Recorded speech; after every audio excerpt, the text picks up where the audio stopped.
Hello, hello. Welcome to A VO's Journey. My name is Anthony Pica. This show is all about helping the new and upcoming voiceover artists grow their business and sidestep all of the crazy things that I seem to step on. Welcome to the show. It is the 12th of April, Monday. We've got 3 more days before taxes. Holy macaroni. But I wanted to answer a question that I got today, and that is, it's a simple one, but it takes a lot of work, and that is, how do I get better at voiceover? I love this question. It's simple, straightforward, and, it is a simple and straightforward answer. And that is simply, in order to get better at voiceover, you have to practice. Practice. However, before you go, you're like, oh, he's just going to say practice. I want to tell you how you need to practice, because I think this is the challenge that a lot of people run into. I know that, I work with a lot of people, and practicing is, means something to different people. The type of practice, right? What is it exactly you're practicing at? Are you doing it correctly? So I want to talk to you about that. So first and foremost, you need to really focus on what you're trying to get better at. Okay, this is important because it's not so much you just practicing any old thing, like grabbing any old script, grabbing a book and just start reading. That's great and all. And is that going to hurt you? No, probably not. However, if you are practicing using bad habits, it might hurt you. So here's a perfect example. When I first started, I was having issues reading ahead, right? Like, it was very difficult for me to read out loud for periods of time without screwing up the words.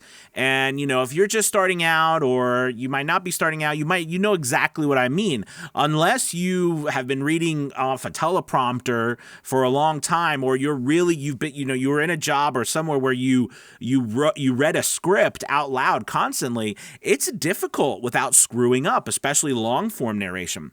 So what I did was I said, I've got to practice reading out loud, so that I could, or I've got to find a way to practice so I could read out loud without screwing up. So what I came up with is part of my problem was that I didn't know what was coming up while I was reading. And of course, I didn't have time to continuously read, 50, 60, 70,000 page books over and over again, out loud, to get a good beat on what I was talking about. And even if I did, I was still screwing up. So what I did is I made a practice template to where I forced myself with copy to read ahead. Now, this was very uncomfortable while I was reading out loud, but I would force myself to read about 4 to 6 words ahead of myself reading out loud. And so, it was almost if my brain was working double time, because I was focusing on 4 to 6 words ahead, yet my mouth was saying, 4 to 6 words behind. And, if you've not done this before, it's hard. It's not easy, and it's very uncomfortable. You don't want to do it. But I forced myself to do this a lot, and what I found is it helped a great deal. Because what it started doing it helped a couple things I didn't realize. One, yes, it absolutely helped with my reading, because I'd already read the words and was going on to the next ones, and so that my brain had already processed them, so I was messing up words a lot less. But the unintended benefit that I got that I didn't think of was my breathing. So, especially if you're just starting out in voiceover, you probably have breath control problems, meaning you're talking, you don't know when to take a breath. I've even personally, when I first started, I remember speaking and being out of breath, and I thought, this is the most ridiculous thing in the world. Why am I out of breath? All I'm doing is talking. I'm not running around. But I realized that it was my frustration, while I was reading, because I couldn't process all of the stuff I had to do, right? Read the words, make sure they were correct, use the correct pronunciation, also make sure I'm acting or doing something, right? There's all these things.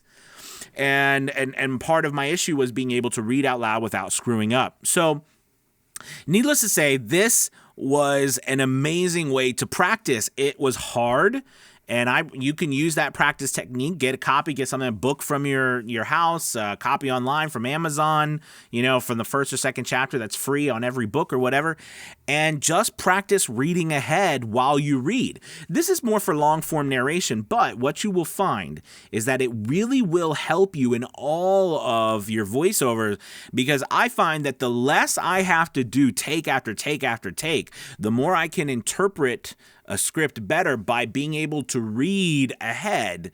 Helps me in my short form commercial work as well as long form narration. All right, you guys, remember, practice with a purpose. Figure out what you're trying to fix and focus in and practicing on that. All right, maybe it's tone, maybe it's emotion. You're trying to get a specific type of feeling. Maybe it's a specific genre. Focus in on what you're trying to fix and practice on that thing. All right, you guys, thanks so much for watching. Make sure you like, subscribe, and if you get a chance, I'd love for you to join VO's Journey Elite. This is for brand new people in voiceover, as well as seasoned people who are looking to grow their business. We get together every Wednesday, Saturday. We work on voice acting. We work on training for your DAW. We work on marketing, all sorts of stuff from Fiverr all across the board. So thank you guys so much for watching. Talk to you later. Peace.